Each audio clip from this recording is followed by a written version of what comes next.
Welcome back to Washington Watch. I'm your host, Tony Perkins. So good to have you with us. The website, tonyperkins.com. On Thursday, House Speaker Nancy Pelosi defended her actions rejecting Congressman Jim Banks and Jim Jordan from a select panel investigating the events of January the 6th. My responsibility as Speaker of the House to make sure we get to the truth on this, and we will not let their antics stand in the way of that. She took issue with both Congressmen Jim Banks and Jim Jordan. The following day, the House Freedom Caucus sent a letter to the House Minority Leader, Kevin McCarthy, requesting that he attempt to remove the Speaker of the House. In response, Pelosi told George Stephanopoulos on Sunday on ABC's This Week that she's not concerned about any threat from the Freedom Caucus. Well, joining me now to talk more about this is the chairman of the Freedom Caucus, Andy Biggs. He represents the 5th Congressional District of Arizona. Congressman, welcome back to the program. Thanks, Tony. Good to be with you. Well, I would think the Speaker should be a little concerned because the last time the Freedom Caucus used this provision to vacate the chair, we got a new Speaker. We did. That was John Boehner a number of years ago. I think almost 6 years ago now. The score was a little bit different because the Republicans controlled the House. Democrats control the House now. But I got to believe that there are some Democrats who are in vulnerable districts that if they voted to bring Pelosi back, some of them actually campaigned on that they would not vote for Pelosi for Speaker. So if we could get this up, maybe we have a chance. It's a slim chance, but it's worth taking because she's destroying the institution and she's attacking the freedoms that you and I enjoy. Everything from rights of conscience, rights of speech, you name it, she's after it.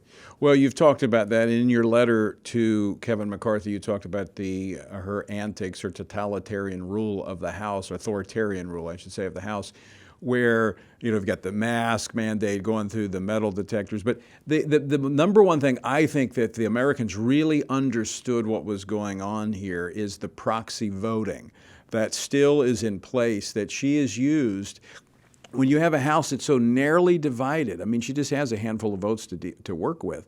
And because of proxy voting, which she's kept in place, she's able to ram these things through.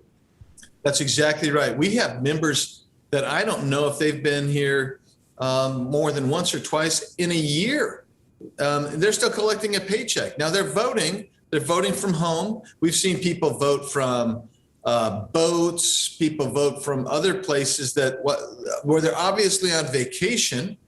And supposedly proxy voting was to allow people who had a serious concern or maybe were even ill with COVID to be able to vote. That's not the case anymore. And so what happens is she's able to keep, as you said, the slight majority together because they all vote by proxy. Who knows if they're really voting or if they're communicating or not? Not me, for Pete's sakes.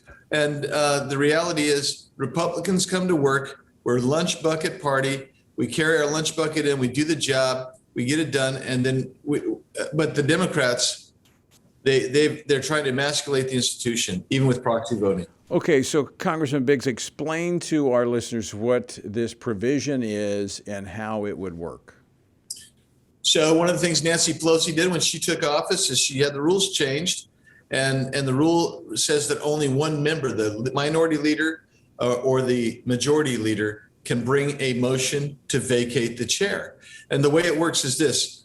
We've got to petition Kevin McCarthy. He has to come in and have a conference meeting. And we have a vote in conference, and if we tell him to remove her, then he needs to come to the floor of the House, and he lays it out there, makes the motion to vacate the chair to remove Nancy Pelosi. The other side then will come in and move to table it, which is essentially a motion on vacating the chair. And the majority wins. It's a simple majority vote at that point. But this is a privileged motion, so there's no way to block it from coming to the floor of the House. So there would have to be a vote on this matter. Absolutely right. That's right. There has to be a vote, and the way they voted is they try to get around with a tabling action and basically set it aside. But it is a privileged vote, privileged motion, so we get the vote on it. That's the key. So, Congressman Andy Biggs, Any word from Leader McCarthy as to whether or not he is considering this?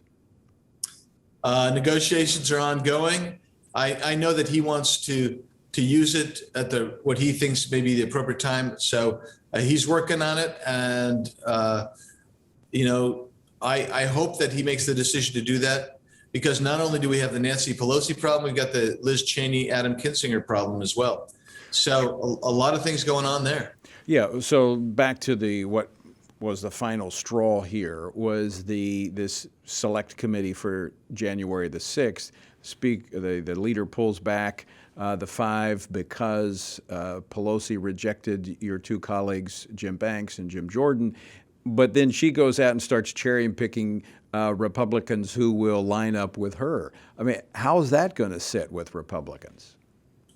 Well, right now, I don't know if I'm talking just to an echo chamber. I've tried to get outside it, but I don't know of anybody in our conference other than very, very few people that support that position. I mean, think about what she's doing. She's out there giving this false narrative that she wants to get to the truth of what happened on January 6th.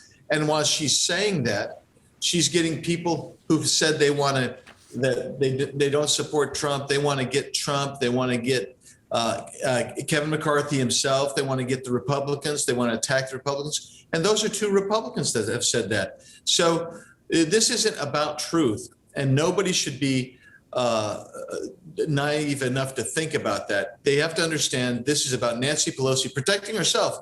I think she might have some culpability about the pre-January 6th lack of planning on her part, but also she wants to attack and divert everything she can away from the lousy policies of the left and put full focus on Republicans. And so she's going to stack this commission with her sycophants.